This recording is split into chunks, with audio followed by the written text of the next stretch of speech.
$16.4 billion. That is what the United Nations says it needs to help the world's most vulnerable people in 2015.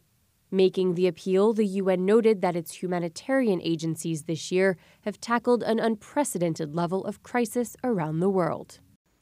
But as needs rise, the resource gap is widening. Responding to people's suffering must be a shared responsibility, and there must be a determined collective effort through 2015 to close the growing gap between needs and resources. From the occupied Palestinian territories and Myanmar to Yemen and Ukraine, this latest appeal is to help almost 60 million people. The people in these countries, and who this appeal intends to help, have experienced unimaginable suffering. Millions have been displaced within their own countries and across borders. Time magazine has voted them Person of the Year.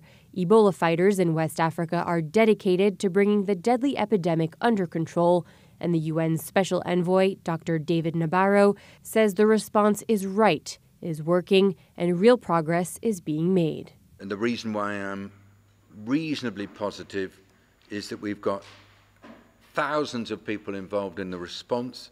They are pretty well coordinated, and we have seen in many areas good progress, which means that the strategy works. And yet, an enormous job still lies ahead to control the disease.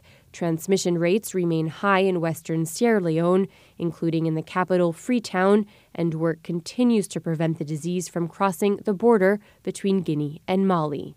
We can't rest, you know. We have to still push on. We can't sit back and say the job is even partially done, because of this fear that we have all the time that as long as there is infection in a part of the total area, that could easily spread. From the right to water, to the fight against human trafficking, to women's empowerment, human rights must be defended and nurtured 365 days of the year. That was the message as the UN marked the 2014 observance of Human Rights Day, an annual celebration of the Universal Declaration of Human Rights. The power of the Universal Declaration is the power of ideas to change the world. It tells us that human rights are essential and indivisible, 365 days a year. Along with global celebrations marking the day, the UN's Rights Office also launched a social media campaign encouraging the public to explain why year-round human rights matter, a message the UN Rights Chief also delivered. Every day is Human Rights Day, a day on which we work to ensure that all people can gain equality, dignity, and freedom.